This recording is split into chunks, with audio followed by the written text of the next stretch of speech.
Ok.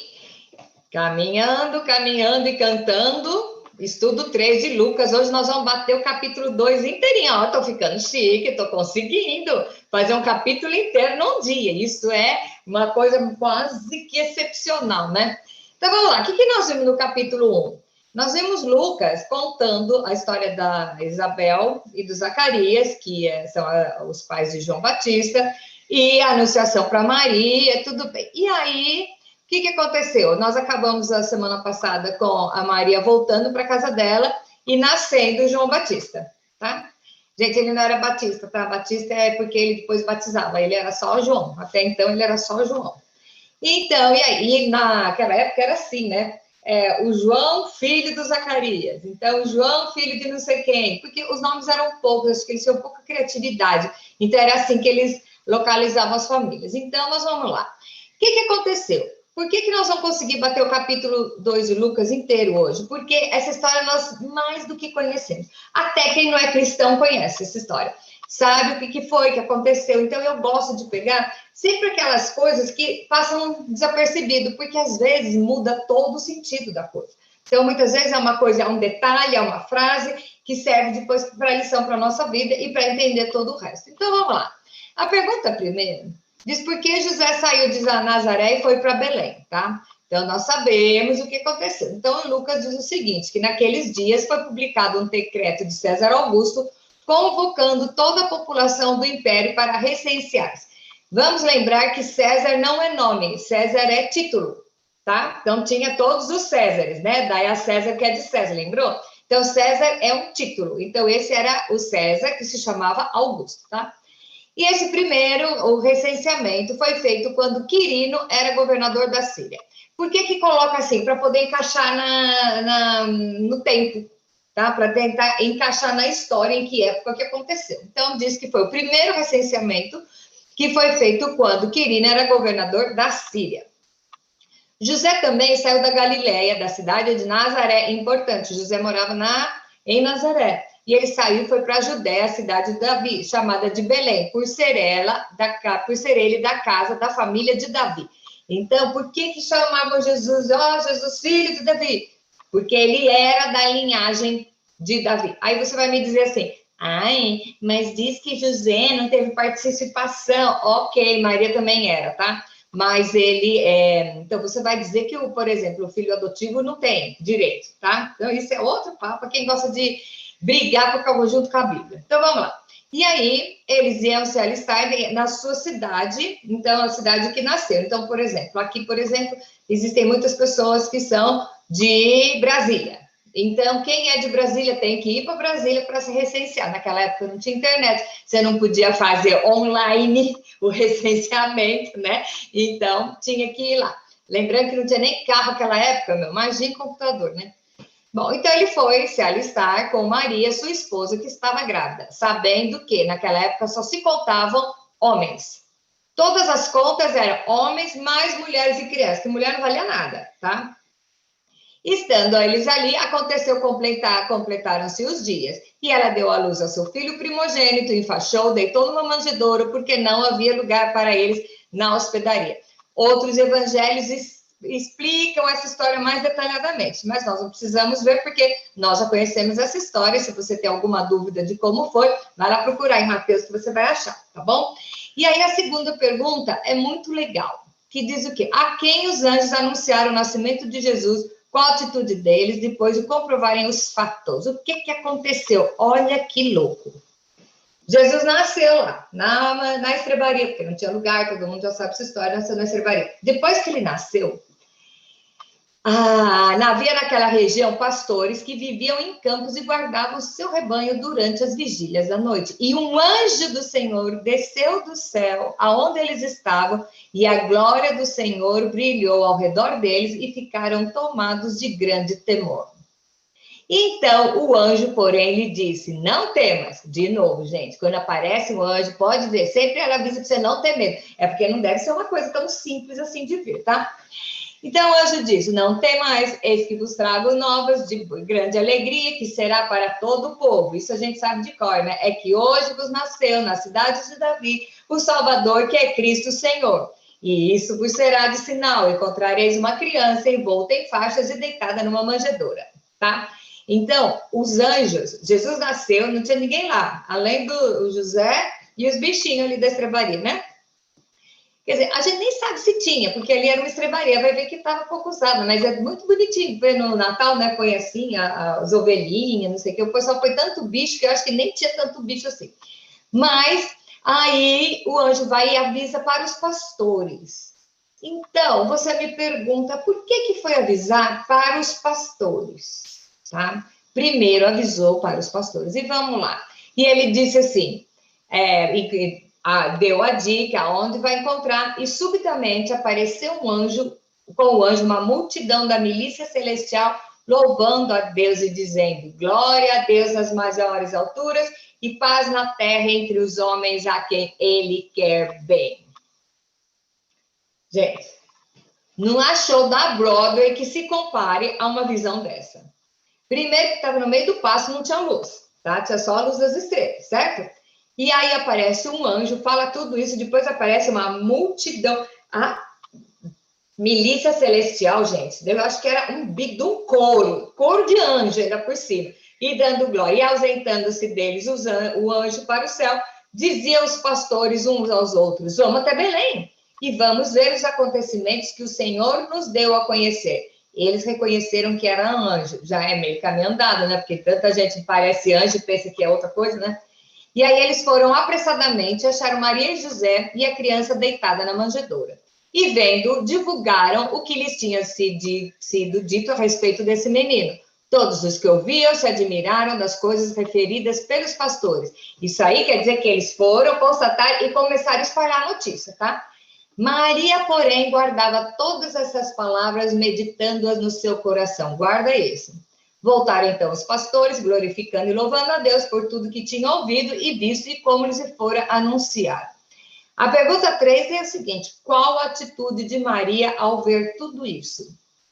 Vamos lá, o que diz? Maria, porém, guardava essas palavras, meditando-as no coração. Por quê? Era uma coisa sobremodo excepcional. E que muitas vezes e que ela não conseguia compreender tudo isso, a intensidade disso. Então, em vez de ela ficar chorando e desenvolvendo teorias, ela guardava e meditando no coração.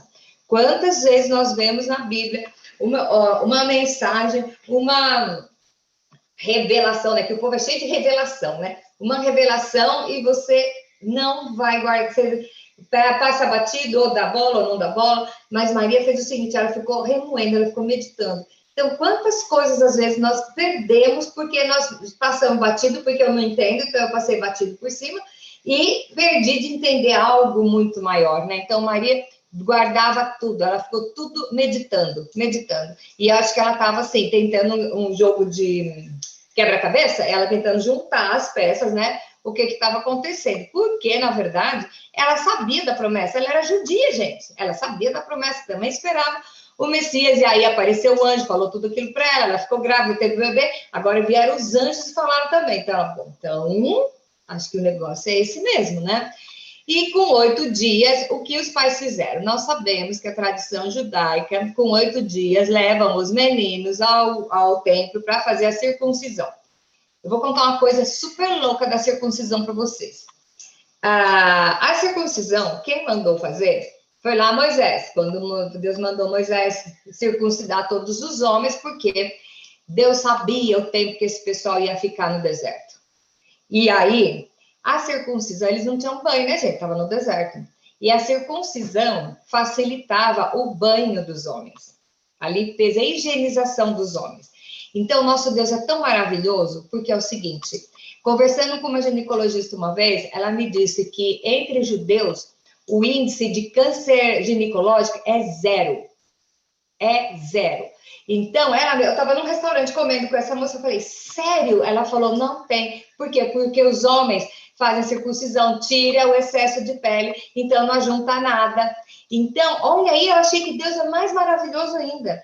Deus mandou o Moisés, deu essa lei, porque sabia que o povo ia ficar um tempo com limitações em questão de higiene, para não dizimar o povo. Então, o nosso Deus é bárbaro, ele vê tudo com antecedência, ele já monta o esquema. Então, eles têm até hoje esse hábito. Aliás, a maior parte dos hábitos que os judeus têm que receberam de Moisés naquela época, eram leis sanitárias. A maior parte era lei sanitária, não era lei espiritual. Então, assim, teve uma praga, uma peste que pegou a carne de porco, o porco era imundo, então não come carne de porco. Por quê? Moisés, ele era o médico, o conselheiro, o advogado, o sanitarista, ele era tudo. Então, não come carne de porco, porque está contaminada. Pronto, o judeu não come carne de porco até hoje.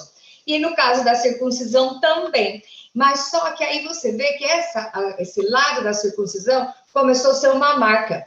Então, é assim, aquele que não fez um pacto com Deus, que o seu pai não apresentou, e nem ele também, o que acontecia? Era chamado de circunciso e fora do grupo. E aí você vai me dizer, mas e hoje? Nós não estamos mais embaixo dessa lei. Hello, nós estamos na época da graça. Então, a lei, que era os judeus, gente, Moisés deu 10 mandamentos, eles aumentaram mais 600 e não sei quanto, mais 300 e não sei quanto, tá? Então, tinha lei para tudo. Você era incapaz de pegar uma garrafa de água que não tivesse uma lei discriminando isso, sendo que Deus deu apenas 10. E Jesus ainda veio e resumiu por 2, tá? Então, eu estou falando mal de quem segue os hábitos? Não, é a sua tradição. Mas em Jesus, que nós temos a certeza, a Bíblia fala, e conhecereis a verdade vos libertará. Nós somos libertos de tradiçõezinhas, tá? Quando nós estamos clicados no Senhor, tá bom? Vamos pular a parte da circuncisão, né? Mas já foi. Bom, e aí, completados os 8 dias do menino, deram-lhe o nome de Jesus. Já falei para vocês que Cristo é o papel que ele cumpria. O nome dele era Jesus, tá? Cristo era a função. Passados os dias da purificação dele, segundo a lei de Moisés, levaram-no a Jerusalém para apresentar ao Senhor. Conforme que está escrito na lei do Senhor, todo primogênito ao Senhor será consagrado e para oferecer um sacrifício, segundo o que está escrito na referida lei, um par de rolas ou 2 pombinhos, porque tudo naquela época era sacrifício, tá? Bom. E a história das rolas e dos pombinhos é porque era o animal mais simples que tinha, que até um pobrezinho podia sacrificar, tá? Então, vamos lá. E aí, olha o que aconteceu, que é a história de Simeão. Gente, eu fico imaginando esse cara, nós já ouvimos falar dele, mas eu vou descrever o que aconteceu com ele. Eu fico imaginando, ele não dormiu nunca mais. Cada vez que ele deitava na cama, ele ficava pensando o que aconteceu. Havia em Jerusalém um homem chamado Simeão. Homem esse justo e piedoso que esperava a consolação de Israel e o Espírito Santo estava sobre ele. Revelara-lhe o Espírito Santo que não passaria pela morte antes de ver Cristo o Senhor. Então, acho que ele estava esperando, assim como todo o povo judeu, um guerreiro, um libertador que fosse um libertador político, social. Então, esperava um guerreiro. E aí ele está lá, e ele foi movido pelo Espírito Santo, foi ao templo, e quando os pais trouxeram o menino Jesus para fazerem com ele o que a lei ordenava, que era a circuncisão, Simeão o tomou nos braços e louvou a Deus, dizendo: agora, Senhor, podes despedir em paz o teu servo, segundo a tua palavra, porque os meus olhos já viram a tua salvação, a qual preparaste diante de todos os povos, luz e revelação aos gentios, e glória ao teu povo. Estava o pai e a mãe do menino admirados com o que ele dizia. Ele sabia as promessas.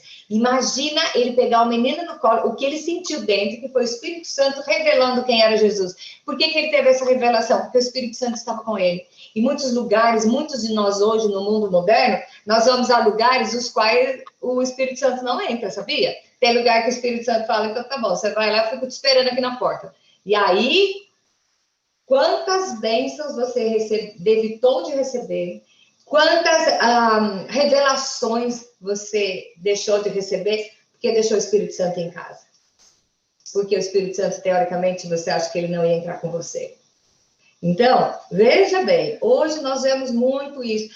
Eu vou ser crente só durante a semana, entendeu? Só final de semana, porque a segunda-feira já começa tudo light, e aí no sábado eu peço perdão e vou na igreja. Pois é, olha o que pode ter acontecido durante toda a semana.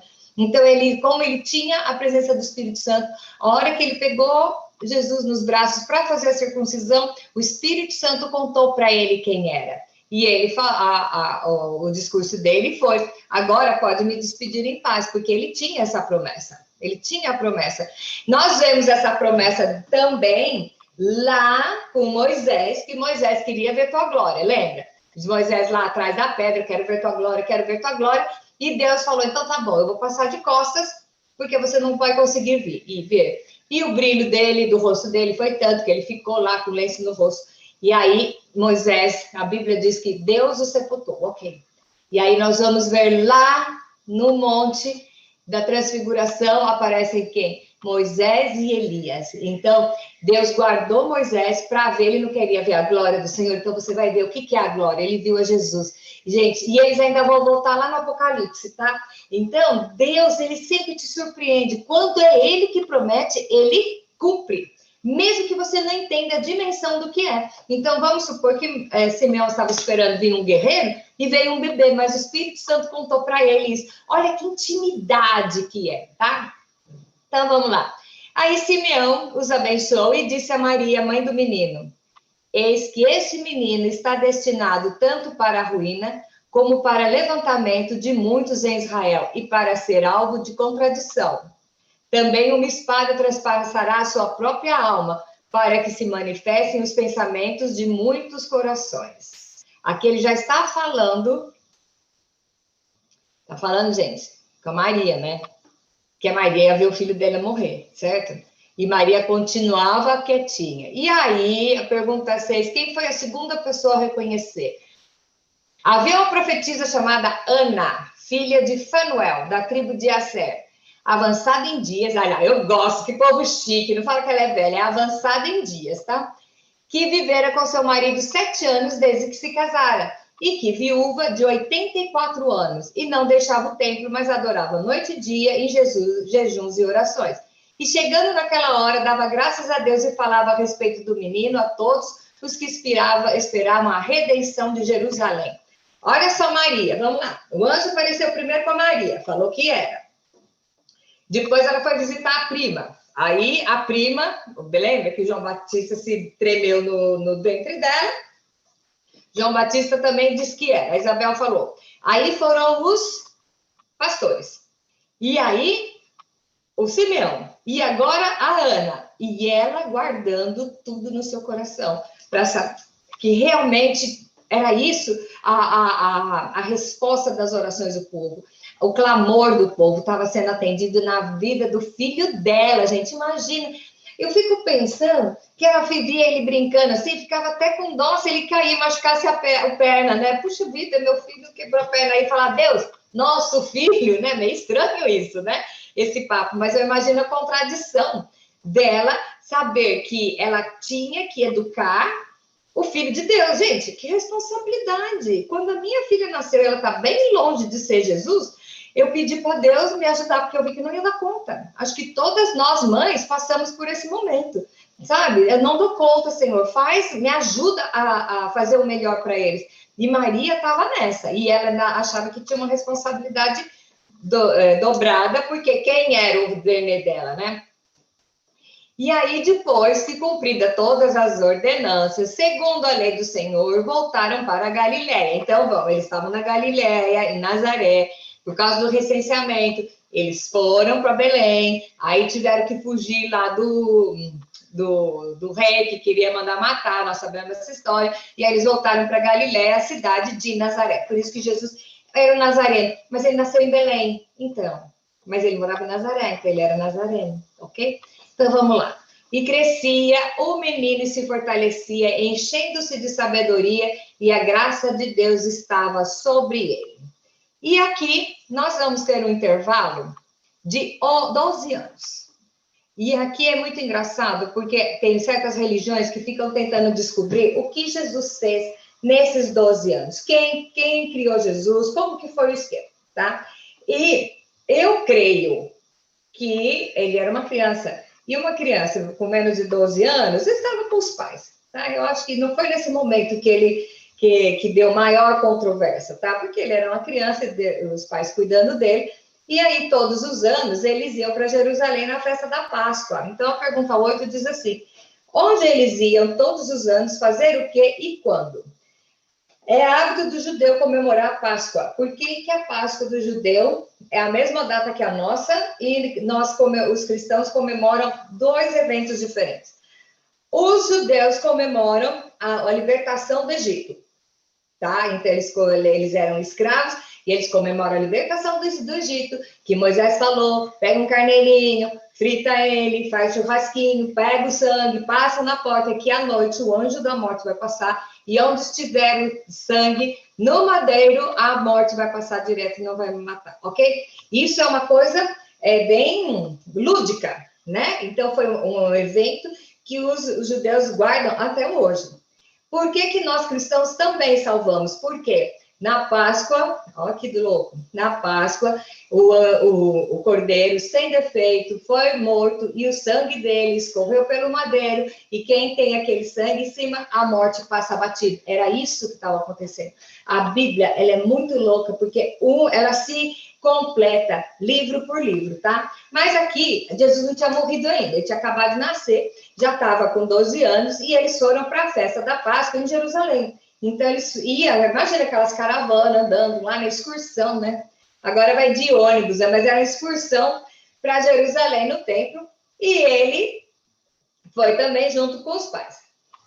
E aí eu tenho até uma mensagem gravada sobre isso, que é assim: o que aconteceu na volta dessa viagem? Terminados os dias da festa, ao regressarem, permaneceu o menino Jesus em Jerusalém, sem que seus pais o soubessem. Pensando, porém, estar ele entre os companheiros de viagem, foram de caminho. Imaginaram que as crianças estavam tudo juntas. Então passaram a procurá-lo entre os parentes e conhecidos, e não o tendo encontrado, voltaram a Jerusalém à sua procura. Então, vamos dar uma pausa aqui. A pergunta é: onde eu perdi Jesus? Muitas vezes nós perdemos Jesus nos lugares mais improváveis. Veja bem, como que uma mãe não percebeu que o filho não estava por perto, gente? Estava uma caravana só de família, então acho que eles estavam contando com isso. Gente, viajaram mais de um dia a pé e não acharam Jesus. Então a pergunta é: se algum dia, aonde você perdeu Jesus? E eu quero falar aqui uma experiência que eu presenciei com uma aluna, e ela me contou que ela ficou atônita, porque ela sabia que tinha perdido Jesus em algum lugar da vida dela, ela não sabia onde. Então, nós fomos conversando e fazer um retrocesso, né? E a qualquer instante, qualquer lugar que você está, que você encontra, descobre que você perdeu Jesus, há tempo de voltar e procurar. Mas aí, o que eles fizeram? Olha que louco. Eles pegaram e voltaram. E Jesus estava aonde? 3 dias depois, o acharam no templo, assentado no meio dos doutores, ouvindo, interrogando. Jesus estava na igreja. O templo era a igreja. Então, todos os que ouviam muito se admiravam da sua inteligência e das suas respostas. Ele estava lá ensinando, ele era um menino de 12 anos.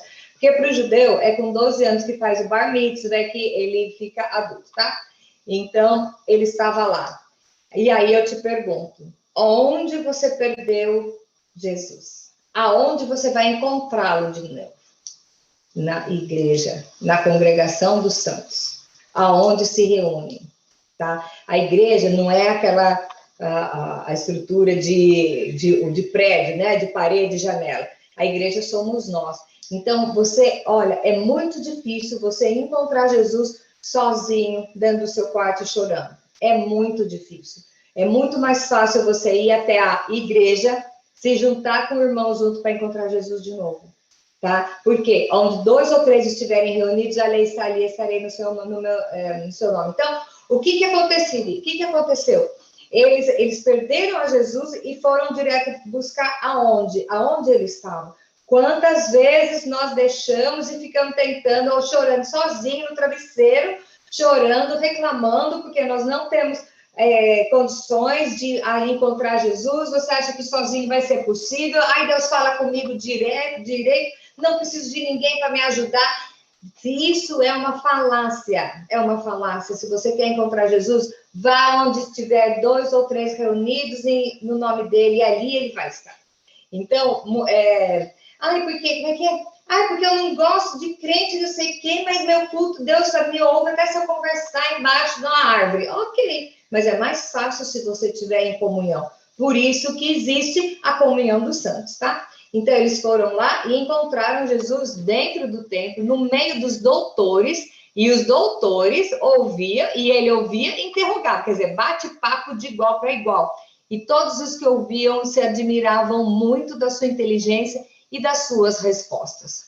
E aí, eles foram buscar, né? Eles eram os pais. Imagina a vontade de Maria puxar pela orelha e falar, me passa um susto desse. Quem nunca passou por isso? Perdeu um filho dentro do supermercado e a hora que acha, onde você foi? Não sei o quê. Porque a gente já fica imaginando como seria a nossa vida sem eles, né? E Maria viajou 3 dias para poder encontrar. Gente, o José era um santo. Fala que os católicos dizem que a Maria era santa, mas santo era o José. Imagina o que ele escutou da Maria esse tempo todo, né? E aí, Jesus pega, eles foram lá e os pais perguntaram, então na pergunta 11, assim, ficaram maravilhados. Sua mãe disse, filho, por que fizesse isso conosco? Teu pai e eu, aflitos, estamos à procura. Gente, nós que somos mãe, a gente sabe que não foi assim que ela falou. Vai me matar do coração! Você pensa que eu aguento isso? Você sumiu! Eu fiquei desesperado, né? Assim, depois aí abraça, beija, beija, beija, é assim que faz, né? Mas aí Jesus, eu quero ver a resposta de Jesus. Ele disse assim: por que me procuráveis? Não sabias que me cumpria estar na casa do meu pai?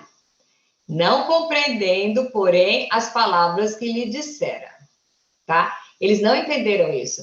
Mas o legal é que você veja o que aconteceu aqui. Pergunta 12. E ele foi com os pais para Nazaré e era-lhe submisso. Sua mãe, porém, guardava todas essas coisas no seu coração. E Jesus crescia em sabedoria, estatura e graça diante de Deus e dos homens. Então, o que acontece? Depois desse evento, Jesus foi submisso aos seus pais. Ele voltou para casa com seus pais e ele era submisso. Então, imagine, José podia dar dura nele, sabe? Tipo, vem aqui me ajudar. José pode ter ensinado o ofício para Jesus, porque nós vamos ver quando Jesus começa o ministério, José já tinha morrido, Maria já estava viúva. Então, era o filho mais velho que cuidava, e nesse caso era Jesus, né? E ele era submisso. Sua mãe, porém, guardava as coisas. Imagina ela naquele turbilhão. Imagine se ela fosse a gente. Você tem certeza que ele é seu filho. E tem lá os escritos. Você ia querer saber o final da história? O que vai acontecer com o meu filho? E aí, né? Será que lá estava escrito alguma coisa? Você já pensou que está escrito assim? E aí o seu filho vai ser crucificado, né? Acho que nem tinha nada escrito para ela não morrer de susto antes da história, né? E nós vamos ver que ele crescia em sabedoria, tá? Por quê? Ele era uma criança e ele estava sendo educado. E aí é que tem muita gente que diz que eu tinha uma tribo, né? De um povo lá que eram sábios, e eles acham que Jesus foi para era tipo um monastério, e ele ficou criado lá pelos essênios, porque ele era muito sábio, então acredita-se isso. Eu creio que se tivesse sido isso, aqui tinha escrito. E, no entanto, aqui diz que ele estava em Nazaré. E se você for ver lá na frente, quando ele está maiorzinho, né? E chamaram ele e tal, o pessoal conhecia ele, e quando ele foi nessa cidade, nem lembro qual que é o que ele ia estar fazendo, que milagre que ele está fazendo, e já começaram, mas esse não é o filho do carpinteiro, que nós vimos ele crescer, ele viveu entre nós. Então, essa história de que ele foi educado pelos essênios, para mim, não tem muito fundamento, porque senão teria dito aqui, que ele foi por um grupo a ser criado. Não, ele ficou criado na sua casa. Então, o que nós vamos ver aqui? A função do pai e da mãe.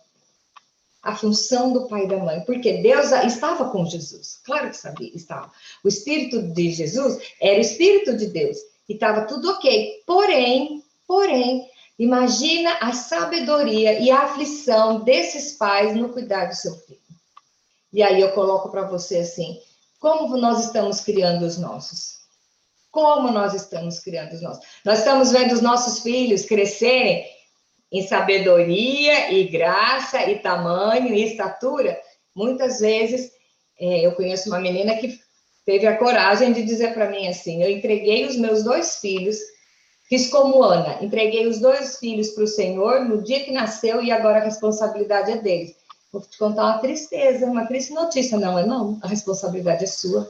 Você tem que passar para o seu filho aquilo que você acredita. Porque aqui vai apresentar a criança no templo, você leva lá, o que é? Você se compromete a ensinar a criança na sua fé. Você tem que passar tudo aquilo que você aprendeu, que você acredita, você tem que passar para o seu filho. E aí, muitas vezes, você acha, não, deixa quando ele tiver com a idade adulta, ele escolhe. Como que ele vai escolher se ele não conhece?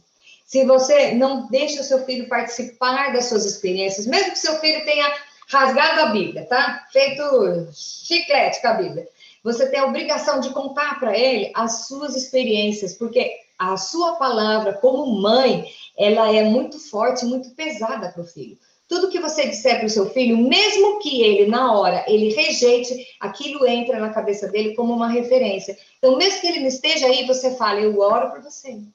Olha, está numa situação difícil? Eu vou orar, porque Deus já fez isso, isso e isso na minha vida. Nem que ele esteja no pior mundo das drogas, tá? E vendendo órgão infantil, sei lá, que seja um arquibandido. Conte para ele as experiências que você teve, as vezes que Deus fez a diferença na sua vida e na vida dele. Tudo isso vai ficar marcado lá. Porque você é referência, é a mãe dele que está falando, aquilo vai ficar encucado. Então, o que nós estamos fazendo com os nossos filhos? E nossos filhos são os nossos netos, os nossos sobrinhos, os filhos da igreja, né? Então, eu sempre coloco que os filhos da igreja são filhos nossos. Então, da mesma maneira que eu oro pela minha filha, eu oro pelo filho da outra na hora do sufoco, as mães se ajuntam para orar. Existe um ministério lindo que eu conheci no Brasil, que é Mães de Joelho, Filhos em Pé, é a denominacional, é um grupo de mulheres que se juntam, elas têm até o tapetinho, tá? E não tem nada a ver com o muçulmano, mas elas têm o tapetinho, porque elas se ajuntam para uma ajudar a outra a orar pelos filhos.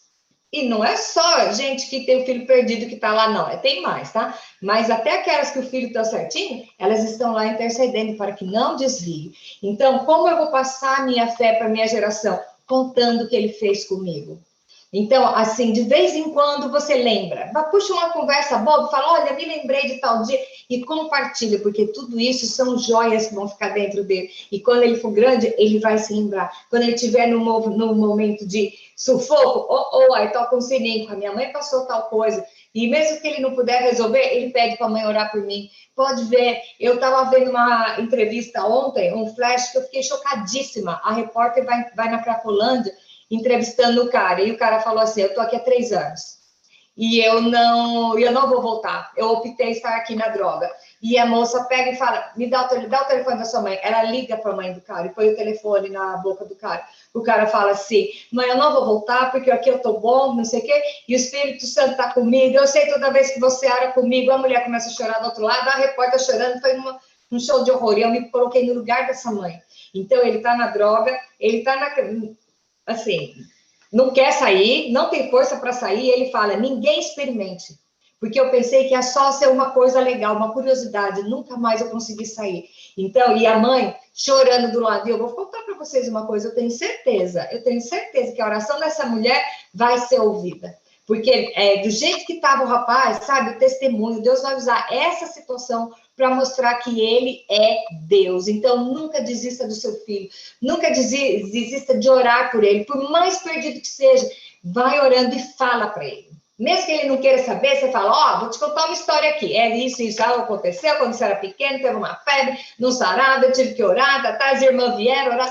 Conte isso, para que nós criemos os nossos filhos como pessoas que já têm a visão de para onde correr na hora que a situação aperta. E depois, se eles já estão com o Senhor, que eles possam realmente ter a fé fortalecida, fortificada. Então, o nosso estudo de hoje acaba aqui. Eu nem pretendia entrar nesse ramo, mas é isso aí. que a importância de você criar um filho na palavra.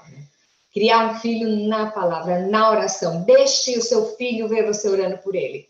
Deixe o seu filho ver você de joelho orando em voz alta por ele. Você pode achar que ele não está ligando, mas ele está vendo ali que você está fazendo o melhor que você pode. E ele vai saber que Deus ainda é a melhor saída para qualquer problema. Tanto que a minha mãe está lá pedindo para Deus. Então, eu desafio a mim e a vocês que estão ao vivo, as pessoas, quem está vendo no YouTube, qual é o tipo de criação e de influência que você está tendo na vida do seu filho? Eu fico imaginando José, e eu vou encerrar com a história de José. Eu escrevi um livro que é de um desafio para o casamento, da mulher e tem o do homem. E do homem eu falo sobre 2 Elis. Na Bíblia só fala sobre duas pessoas que se chamavam Eli. Um era o sacerdote que ungiu Samuel, e ele, os filhos dele, era da descendência, os filhos dele também serviam no templo, e eles roubavam, levavam prostituta, saíam com prostituta, faziam uma baderna dentro do templo, e ele devia ser muito gordo, porque a Bíblia diz que ele chegou ao ponto que os seus filhos eram execráveis. Imagina no texto clássico dizendo que eles eram execráveis. Eles faziam bandalheira no templo, e Deus permitiu que ele sentado numa cadeira, ele caiu, a cadeira quebrou, ele caiu e quebrou o pescoço, tá? Então, esse é o primeiro Eli, que os filhos dele eram execráveis. Ele não conseguiu passar para os filhos a fé que ele tinha, o relacionamento que ele tinha com Deus. E o outro Eli é o pai de José. O pai de José, ele devia ter uma intimidade com Deus ao ponto de criar um filho a acreditar numa ordem absurda. Por que José acreditou numa ordem absurda? Ele foi criado por um cara que ensinou para ele que Deus não se zomba, que Deus sempre tem o melhor, e para você confiar, porque ele sempre tem o segundo plano. Gente, vamos colocar no dia de hoje em dia. Você acha que José ia encarar essa história de Maria? E ele encarou porque o anjo apareceu para ele, então ele já devia ter ouvido muito do seu pai o que é ter um relacionamento com Deus, como Deus é presente na sua vida.